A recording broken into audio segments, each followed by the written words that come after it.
video at the beginning of the week. Usually I make it at the end. The reason is I did my kiln opening yesterday. You saw it when I closed it, and I opened it, and I was very disappointed.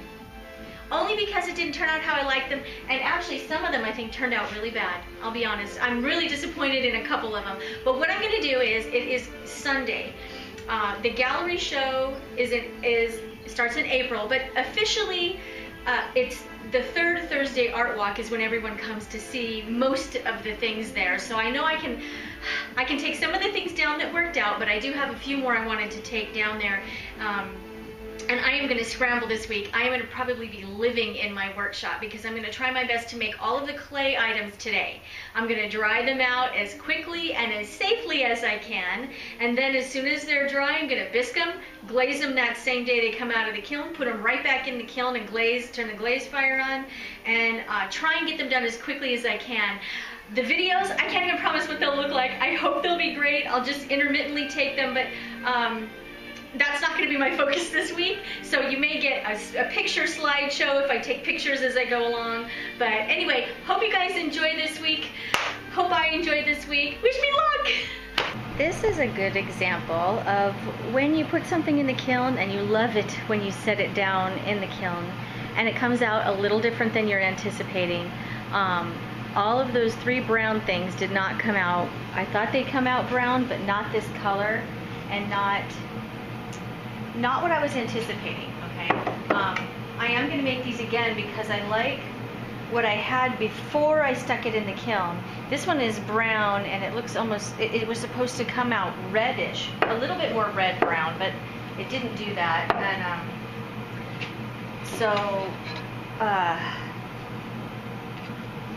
yeah, it has a little different feel than I was hoping for. I think that's just the way to explain it. This was very surprising, and I didn't want a surprise. This time I was almost sure I would get what I wanted when I put it in. I glazed the bottom with the watercolor underglazes, and I used the green, I used the bright Irish green that I had used on the teapot that I had made earlier, but it came out a different color green with the clear glaze, shiny, glossy glaze on it. So all of these colors did not turn out like I anticipated. I thought it would be bright yellow, bright green. It was like green, blue, and yellow were the colors on this when I stuck it in, and it didn't quite turn out. This one, I envisioned this one this way, so yay, this one came out. And the Braille ones also came out. I knew that the happiness would blend in with the black. I wanted the word not to stand out too much because the whole point of it is for the Braille. But yeah, I'm not going to say that I'm displeased, and I'm not going to say that I'm pleased. I can just say I'm neutral right now because these aren't finished yet. I need to put leather through here and hang it and just see what I think of it. But for now, this is the kiln opening. We're going to try a little experiment. I realized that these don't have to be food safe, so I can pretty much use whatever I want to make them look the way I want to. I'm going to use this as my tester. We're going to put it in a bead blaster. It's not a very grainy media. Anyway. Okay. Oh, you mean the sand that's inside there? Yeah. Okay. It's very, very light.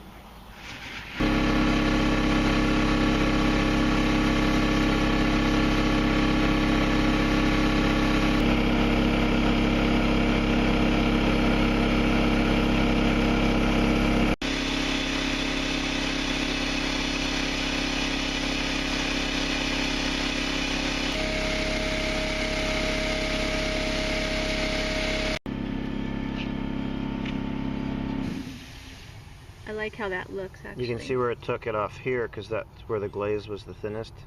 But where it's the thickest, it takes a little more time. Well, that's okay. It's actually harder. I kind of like how this looks. It's actually going to be more shiny because I still feel the sand coming off of it.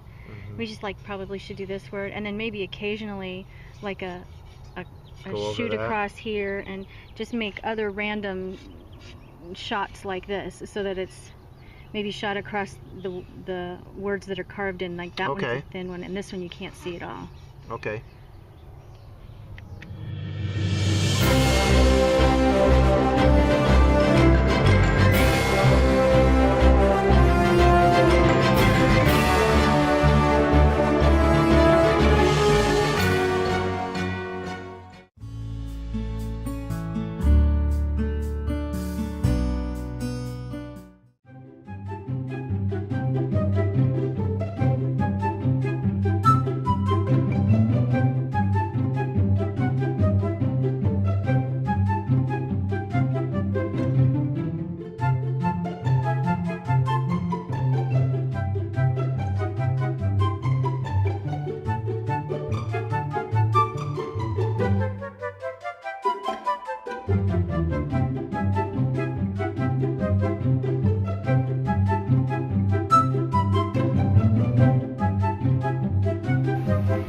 what I got going on right here.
Well, there you have it, the beginning of my week. It was the beginning of my week.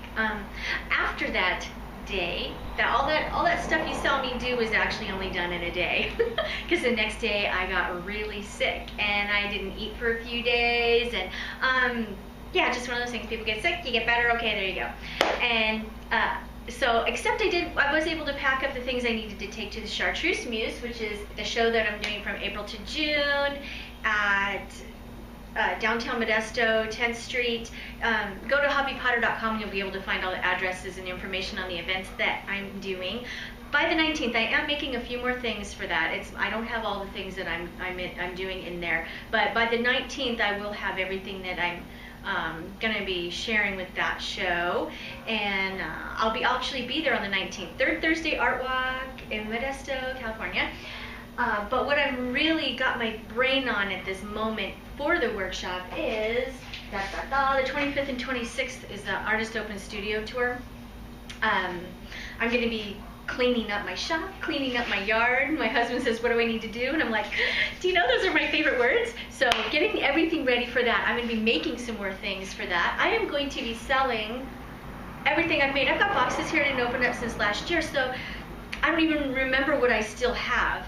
But I didn't put everything I had out last year because I'd never done it before. So now I know I'm going to actually make it my annual sale. I'm not going to sell it like I would online because I don't have to box it, ship it. And if you have a smiling face, and if you tag that you came to my studio on your Facebook page, I'll give you a pretty good discount for that. So come on and buy some ceramics and pottery made by me. That'll be 25th and 26th of April. If you need to know how to get here, go to Facebook, and I am doing it just by Facebook. Message me at Facebook and I will send you my address. I'm not blasting my home address out there for the world to see. It's probably really easy to get, but still, you know, that way if you come and I've sent you my address, I'll have maps. So if you're going to make like an hour or 2 hour trip just to come say hi, which would be really sweet, 66 other artists in the area. So you can just go bouncing around to these artist workshops and check in everybody's workout, it was really fun. I can't go because I'm in my workshop, so you're going to have to go and report to me what you see. Just saying. Anyway, that is it for my month. Oh, I'm going backwards. Boom, boom, boom.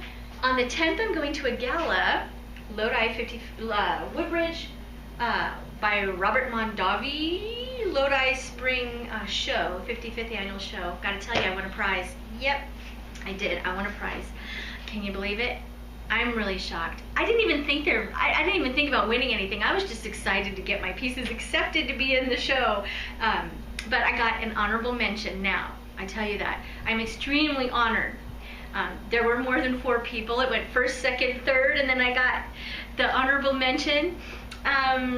whether that's fourth or just that it was just a unique piece. I don't know what the judging was, but I was thrilled that I got chose for that. But I have to tell you a funny story about that too. I home educated my kids. And a lot of times when they go and they participate in something, they give you a participation award. And that's kind of what the thing is. It's like, oh, you know, you didn't win anything, but, you know, we're going to give you this little certificate because we're just so proud of you, kind of a thing. So everybody feels that they did a great job. So anyway, we opened up, Honey and we're laying there, and I got the laptop on, and he's sitting right there, and I said, sweetie pie, I said, oh, they have the awards out. Clicked on the Little Nice Show awards. He went there, and we looked, and I said, okay, we got to look for 3D. So we scrolled down the oil, watercolor, blah, blah, blah, down to the bottom, and it's like, oh, I won honorable mention. And his first thing, he started laughing. And I look at him, and he goes, how many people actually submitted something? And I thought, oh my gosh, I don't know, because that means, you know, you get this flashback. It was like, is honorable mention a participation award? Okay, so we go looking through at how many people submitted 3D things, because right underneath that they had the link of how many people sent something. It's like, oh good, well it's more than 4. All right, whew, feel good about that. But we were laughing so hard because then we look at, well, what does honorable mention mean? I know I'm going on a roll here. You can click this off. There's nothing really exciting after this. So we go to YouTube, Google, and we look up the Urban Dictionary. It came up when you type in honorable mention. Obviously there's the dictionary, and then there's the Urban Dictionary, which is a little bit tweaked, but also kind of honest. So you go there, and if you want to know what it said honorable mention means in the Urban Dictionary, that is exactly what we were laughing at. So hope you guys enjoyed this week. We will see you next week on Hobby Pod Weekly. Thanks for joining me.